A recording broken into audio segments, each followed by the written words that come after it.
Welcome to Scrum Masters Elite_UK. Subscribe to the channel to explore important issues related to sports, ethics, and transparency. Elton Jantjies and Nkosi are currently banned from competing due to violations related to banned substances. Meanwhile, Asenathi Ntlabakanye is also caught in a doping scandal after testing positive, though he denies any wrongdoing and continued to compete in some matches before the test results were released. I am not rushing to judge or make conclusions, as each case requires a transparent and fair investigation. However, it is clear that when such incidents are repeated, the image of a sport will be severely affected. I am particularly concerned about the data regarding the decline in the number of doping tests in South Africa. According to WADA records, the number of tests conducted by the South African Institute for Drug-Free Sport has dropped dramatically from 785 in 2015 to just 127 in 2024. This figure makes me reflect deeply. Regular, transparent, and rigorous testing is the foundation for maintaining the integrity of sports. In contrast, in the UK, the number of tests conducted by UK anti-doping has actually increased during the same period. This stark contrast makes me wonder, is it the strict monitoring system that plays a crucial role in preventing violations? World Rugby also conducts thousands of tests each year, even outside of playing seasons. This shows that the effort to maintain fairness is not limited to national borders. However, when the number of tests worldwide in 2024 is expected to be the lowest since 2015, excluding the COVID-19 period, it is clear that the global anti-doping system is still facing many challenges. South Africa is a nation that has won the Rugby World Cup twice in a row, in 2019 and 2023. This is an achievement to be proud of, a testament to the strength and character of the Springboks team. But when information emerges suggesting that this country accounts for 20% of the global doping violations in a certain period, I cannot help but think about the contradiction between glory and darkness. Do these successes come into question? Are the clean players affected by the mistakes of a few individuals? I recall the case of Aphiwe Dyantyi, who was once honored as the Breakthrough Player of the Year in 2018, but was later banned for 4 years due to doping. From a promising talent, he had to face a long time away from the field and struggled to regain his form. I see not just a punishment, but a valuable lesson about choices and consequences.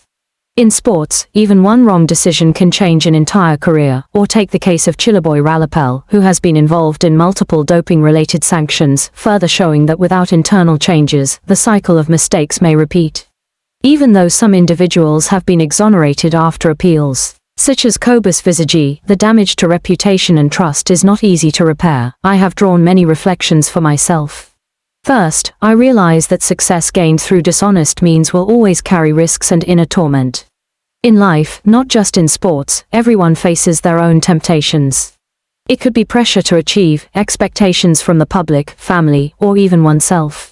But if, due to pressure, we trade away our honesty, the cost will be high. Second, I have learned that a transparent and rigorous management system is extremely important. A strong sport not only depends on the talent of the athletes but also on an effective monitoring system. The reduction in the number of tests due to external factors, such as laboratory suspensions, may be unavoidable, but it highlights the need for sustainable investment in control infrastructure.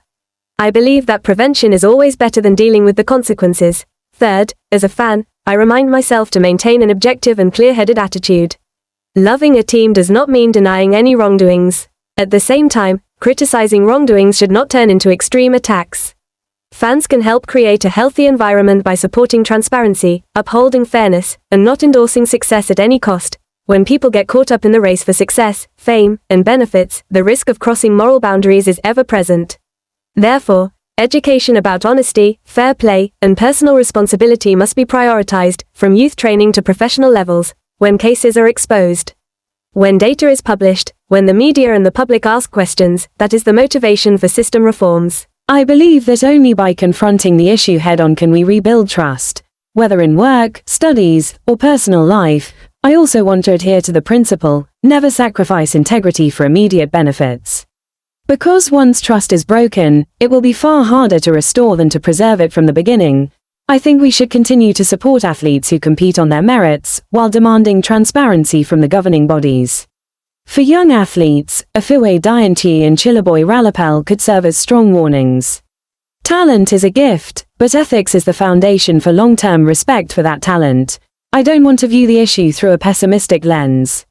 Instead, I see this as an opportunity for every individual, from players to managers to fans, to reflect on themselves.